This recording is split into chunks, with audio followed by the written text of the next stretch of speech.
sommes aujourd'hui jeudi 22 juillet 2021, quatrième rendez-vous donc de 13 heures de la semaine. Je vous en donne les titres. Fin de mission pour le commandant de la force Barkhane, Mark Conwright. Il a fait ses adieux au chef de l'État à cet effet. Une mission d'une année qui se termine avec de belles victoires sur les forces terroristes dans le Sahel, a-t-il mentionné. Détail en début de journal.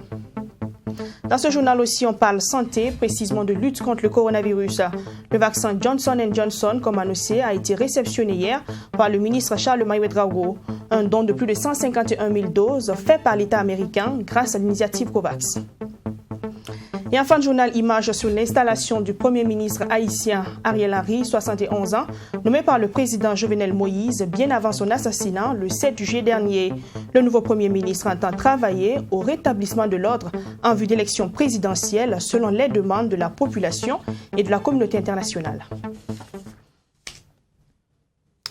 Bonjour à toutes et à tous et bienvenue dans ce journal. Direction tout de suite le palais de Kosiam où le chef de l'État recevait hier le commandant de la force Barkhane en fin de mission. Le général français Mark Conwright, à cette audience, a présenté un visage satisfait au vu des victoires engrangées sur les groupes armés terroristes. Également, cette rencontre a permis de passer en revue la coopération militaire entre la force Barkhane et les armées du G5. Michael Toukri pour le point.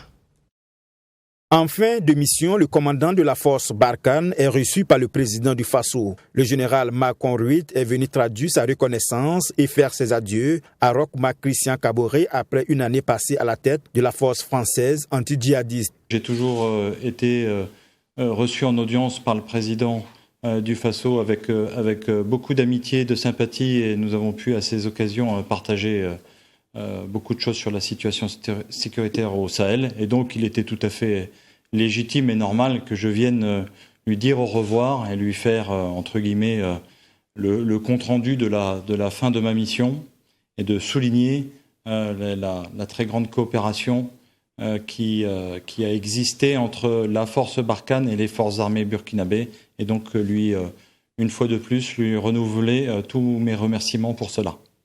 Diplômé de Saint-Cy, le général Mark Conwright a pris les commandes de la force Barkhane en juillet 2020. Et avant de passer le commandement du flambeau, le général a passé en revue avec le président du Faso les actions menées avec les armées des pays du G5 Sahel. Des opérations conjointes qui ont permis de réduire la capacité de nuisance des groupes armés dans le Sahel et le Sahara.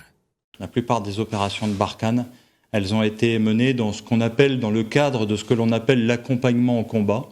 C'est-à-dire qu'il y avait des unités de Barkhane et il y avait des unités sahéliennes, maliennes, nigériennes, tchadiennes, burkinabées ou forces conjointes du G5, qui ensemble conduisaient ces opérations. Et quand je dis ensemble, c'était vraiment ensemble. Et j'ai été le témoin vraiment d'expériences qu'il faudrait d'ailleurs peut-être un peu mieux souligner, mais qui montrait comment l'intégration entre forces Barkhane et forces africaines était forte et a permis de produire des résultats sur les adversaires très importants.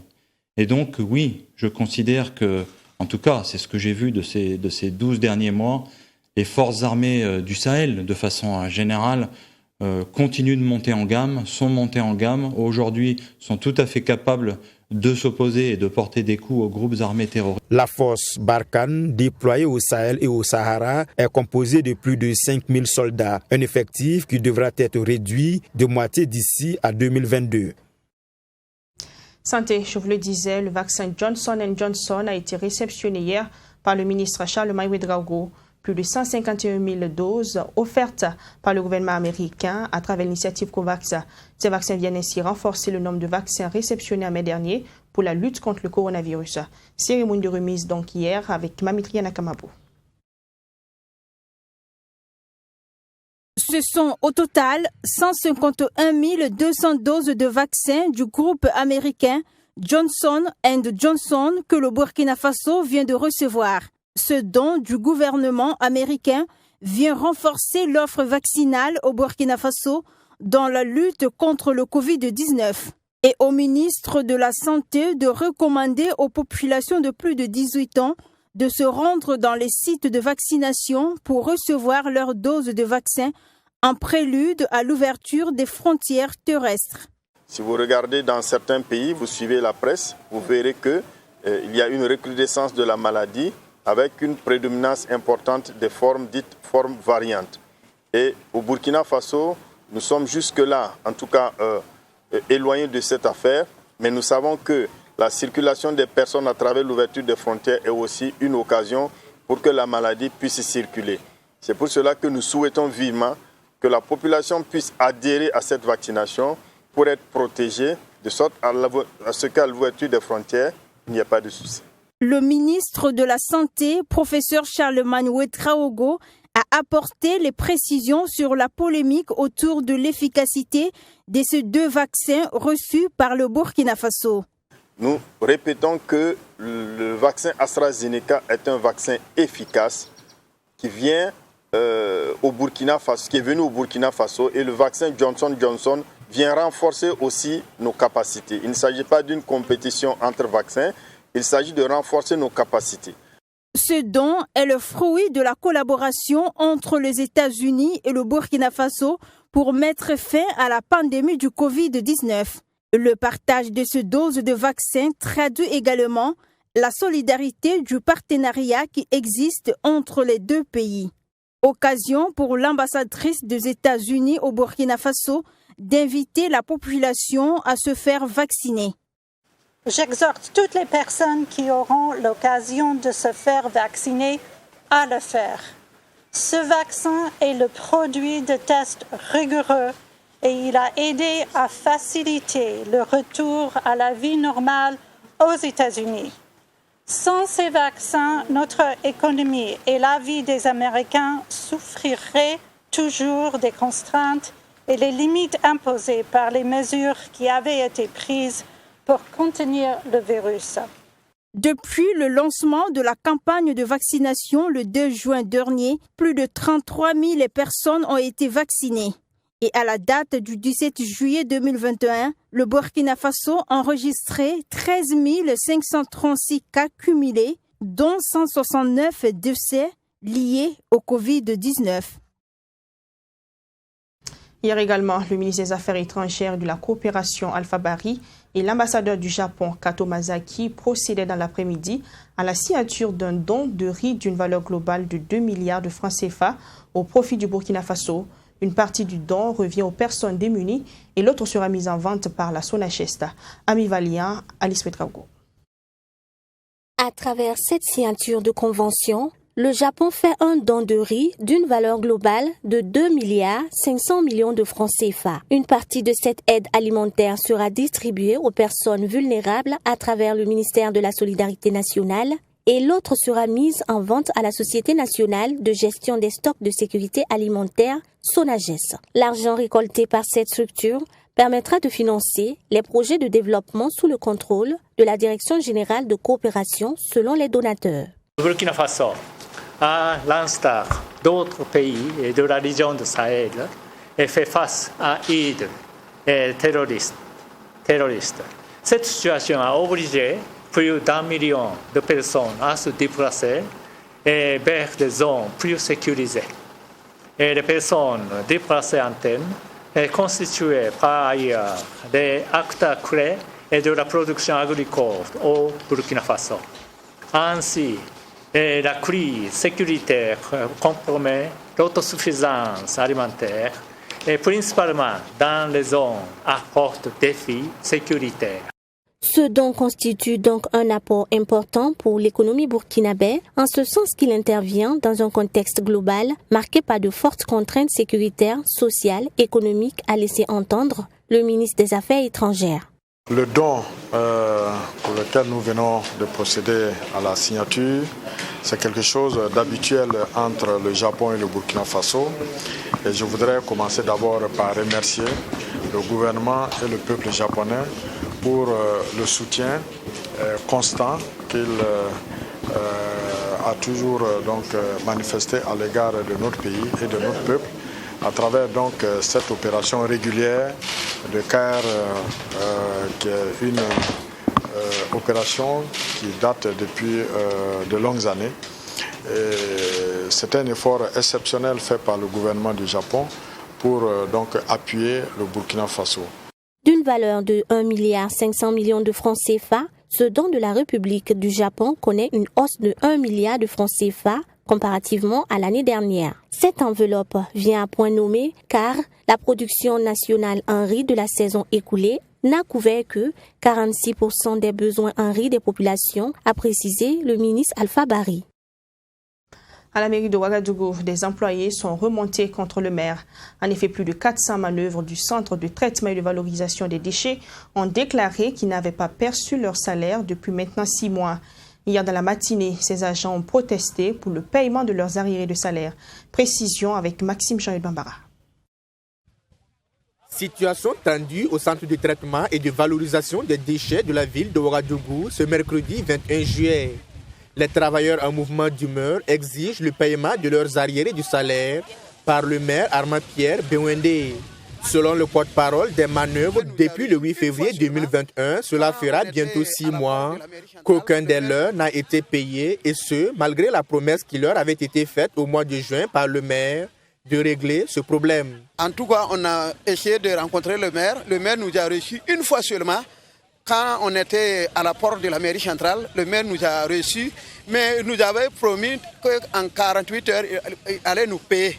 Mais ce n'est pas fait. Ce n'est pas fait pourquoi? Parce qu'il nous a dit que l'argent que lui, il a gagné là, il est pris ça payer les associations. Ces derniers ont donc décidé de durcir le ton et prendre en otage la porte du centre de traitement et de valorisation des déchets de la ville de Ouagadougou. Et même la pluie n'aura eu aucun effet sur leur détermination. Pour ces manœuvres, aucun camion n'y déchargera encore des déchets sans solution concrète à leur situation.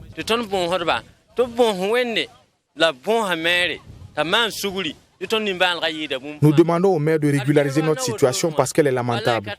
Cette année est vraiment compliquée pour nous. 6 mois sans salaire, nous allons nous débrouiller comment? On est obligé de ramasser des bidons et des bouteilles pour vendre afin de pouvoir tenir. Il y a des vieux et des vieilles qui souffrent plus que nous. Monsieur le Président, nous vous demandons de nous aider parce que vous êtes le président de tous les Burkinabés.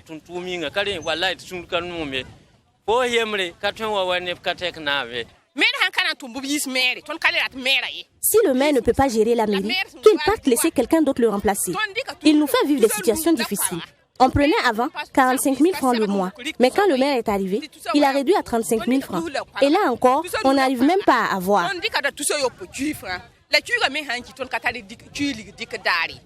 En seulement quelques heures de grève, les conséquences sont déjà perceptibles sur le terrain.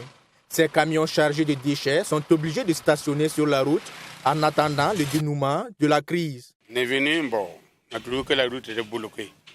Mais la police nous dit qu'on n'a qu'à retirer un peu et puis attendre la dernière réponse. C'est à cause de ça que nous sommes venus camper ici. Nous ne comptons rien faire, nous on les attend.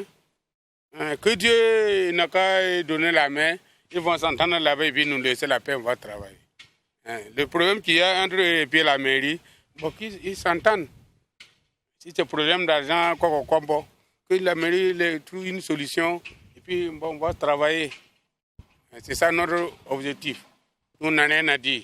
Ces chauffeurs doivent donc prendre leur mal en patience en espérant que la médiation des éléments de la compagnie républicaine de sécurité, CRS, et ceux de la police municipale déployés sur les lieux aboutissent. Du côté des manifestants, l'on se dit déterminé à aller jusqu'au bout de la lutte, les négociations s'étant révélées infructueuses. Dans la région de l'Est, précisément à Fadangourma, le ministère de la Culture, des Arts et du Tourisme a mené une série d'activités du 15 au 18 juillet 2021. Il s'agit d'une formation des artistes musiciens en technique vocale, d'une formation des acteurs culturels et touristiques en marketing culturel, de l'élaboration de plans d'affaires et techniques de vente en ligne. Ces activités coïncidaient avec le Grand Prix national des arts en sculpture, un Grand Prix national qui a été remporté par Takite Kambo. Afin d'apporter une touche particulière dans le domaine artistique, le ministère de la Culture, des Arts et du Tourisme a entamé une formation à Fada dans la région de l'Est. Au total, 35 personnes ont été formées en management, en élaboration de plans d'affaires et en vente en ligne. Selon la ministre en charge de la Culture, cette formation va s'étendre à toutes les régions du Burkina Faso. Les clients sont de plus en plus exigeants et nous savons également qu'avec la situation de Covid les gens s'expriment beaucoup plus par le net et la vente en ligne est très nécessaire. Et pour cela, il faut donc des formations dans ce sens, mais aussi leur permettre de savoir comment faire un plan d'affaires pour que cette activité soit rentable. Voilà donc ce qui explique aujourd'hui qu'on puisse faire le lancement ici à Fada pour que les acteurs qui sont ici et qui ont exprimé le besoin puissent être en tout cas formés. Et c'est une série donc de formations que l'on aura au niveau à travers donc le Burkina Faso. Et après donc Fada, il y a d'autres régions qui vont bénéficier, c'est-à-dire donc toutes les 12 autres régions vont bénéficier de cette même formation. À côté de cette formation de 2 jours, la ville de Fada a abrité le Grand Prix national des arts en sculpture. Placé sous le thème « Femmes, paix et créativité », cette activité pour la ministre de la Culture a été un succès total. On a parlé de cohésion sociale, on a des œuvres ici qui ont parlé de femmes avec les PDI, les déplacés internes. On a des œuvres qui ont parlé de la femme au village, de la situation de la femme, etc. etc. Donc en tout cas, en conclusion, je vais dire que toutes les œuvres qui sont ici se valent parce qu'elles expriment toute la paix, la cohésion et puis également le besoin de liberté de la femme. Et je suis très fière parce que j'ai vu vraiment toutes sortes de matériaux, du bois, du fer, du bronze, et tout ça a été utilisé. Des boîtes de conserve qui normalement doivent être à la poubelle, qui ont été également utilisées pour exprimer en tout cas ce qui est dit ici dans le thème. Et je crois que c'est vraiment très satisfaite que je repars après avoir donc vu toutes ces belles œuvres. Ce Grand Prix national a connu la participation de 15 sculpteurs et a vu le premier prix attribué à l'artiste Takite Kambou, venu de Gawa, avec le titre de son œuvre intitulée « L'amour d'une mère ». Il repart donc avec la somme de 1 million de francs CFA et une attestation de participation. Ce n'est pas aussi un travail facile. Voilà, remporter un premier prix, il faut se lever très tôt. Parce que c'est un travail à longue haleine que vous voyez comme ça. On ne peut pas réaliser une œuvre en un mois. Ouais, bon, mais comme nous sommes parvenus, Dieu merci, je souhaite vraiment bonne chance à ceux qui n'ont pas mérité la première place, mais ils n'ont pas démérité. Notons que le deuxième Grand Prix s'en sort avec 750 000 francs CFA et une attestation. Tous les participants ont aussi vu leurs efforts récompensés. La ministre de la Culture, des Arts et du Tourisme a mis à profit son séjour dans la région de l'Est pour inaugurer le rond-point de la cohésion de Fadam Gourma. Nouvelle sortie cinématographique pour les réalisateurs Abdoul Bagué et Nathalie Tandia du groupe Charismatique. Les Nouveaux Riches, c'est le titre de leur toute dernière œuvre. Un long métrage d'une durée d'1h43. Cette fois-ci, les auteurs se sont penchés sur l'éducation financière des jeunes. Direction Ciné Burkina avec Ami Valian et Alice Pedrago pour la sortie officielle du film Les Nouveaux Riches.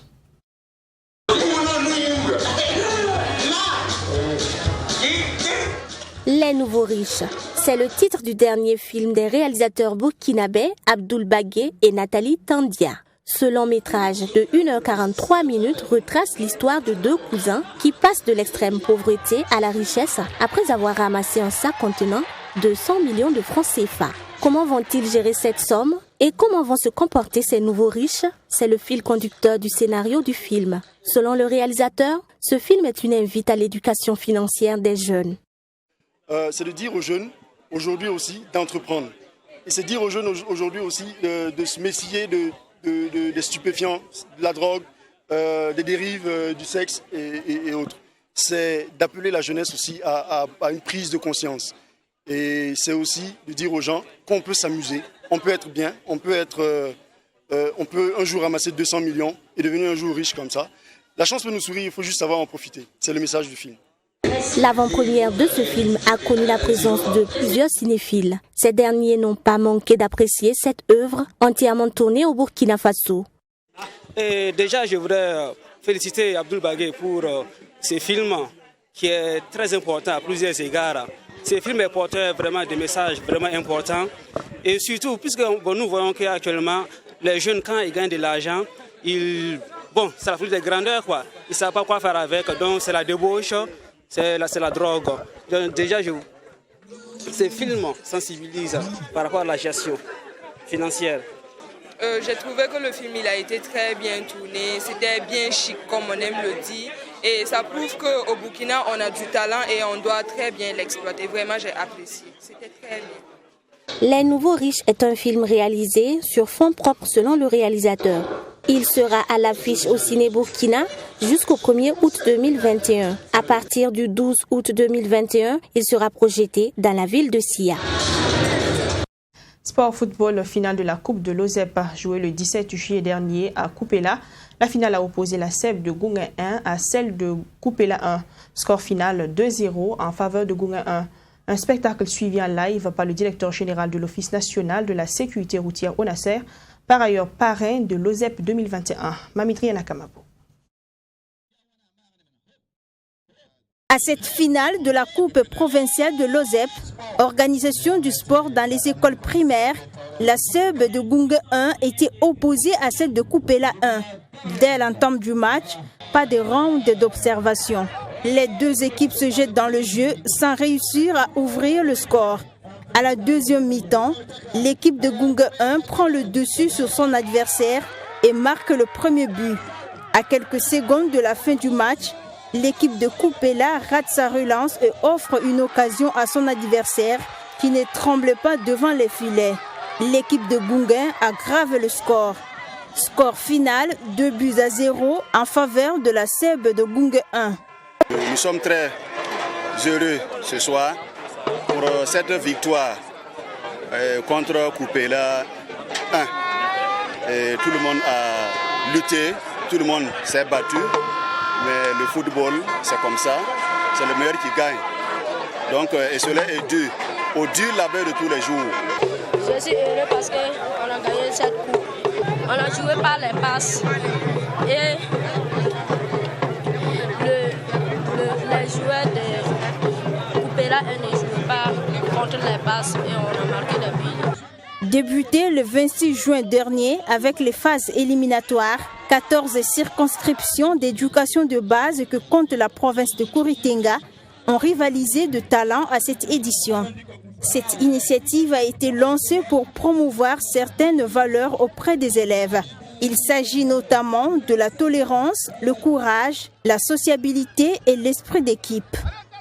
L'importance de l'OZEP et de la culture, c'est-à-dire du sport et de la culture à l'école primaire, n'est plus à démontrer. Tout le monde reconnaît les bienfaits du sport et de la culture. Ça participe au-delà du talent que nous voyons sur le terrain, ça participe à l'installation d'un état d'esprit. Voilà qui est la culture à l'excellence, la persévérance, l'endurance, tout ce dont un homme a besoin vraiment pour pouvoir en tout cas être formé complètement. Elle a aussi contribué au renforcement de la camaraderie entre les élèves et consolider les relations entre les écoles. Occasion pour le parrain de la cérémonie de féliciter les organisateurs. Et le sport qui est un facteur de cohésion, de fraternité et de vivre ensemble doit se développer d'abord à l'école. Et si cela est fait, on n'a plus besoin de mettre en place des projets de société pour prôner la cohésion sociale, pour prôner la réconciliation, parce que les enfants apprennent à vivre ensemble, à se frotter et à voir dans le même sens. C'est cela l'important. À cette même occasion, les organisateurs ont remis des attestations de reconnaissance aux encadreurs et aux différents parrains qui ont œuvré à la réussite de la Coupe provinciale de l'OZEP, organisation du sport dans les écoles primaires édition 2021. Les équipes de 14 circonscriptions qui ont pris part à cette édition sont reparties chacune avec un ballon et des jeux de maillot. Haïti, le nouveau Premier ministre a pris officiellement fonction le mardi 20 juillet dans un pays au bord du chaos. Ariel Henry promet de rétablir l'ordre afin d'organiser des élections exigées par la population et la communauté internationale.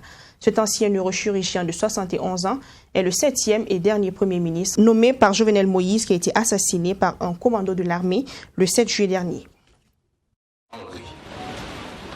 Haïti a un nouveau Premier ministre, un homme expérimenté, déjà plusieurs fois ministre. Ariel Henry a 71 ans. Le président Jovenel Moïse l'avait nommé juste avant d'être assassiné le 7 juillet dernier. Lors de sa prise de fonction officielle à Port-au-Prince, après une minute de silence, Ariel Henry a promis d'œuvrer au consensus dans le pays caribéen gangréné par la pauvreté, l'insécurité et la corruption, appelant à l'union nationale. Et il a promis de rétablir l'ordre en vue d'organiser des élections comme l'exigent la population et la communauté internationale. Il estime que la solution à la crise haïtienne doit venir des Haïtiens, que tout est négociable, sauf la démocratie, les élections et l'état de droit. Concernant la mort du président Jovenel Moïse, Ariel Henry a souhaité des peines exemplaires et dissuasives pour les auteurs du meurtre. Les funérailles présidentielles doivent avoir lieu ce vendredi. Voilà, c'est la fin de ce journal. On se retrouve demain pour notre 13h. D'ici là, prenez soin de vous et n'oubliez pas vos proches. À demain.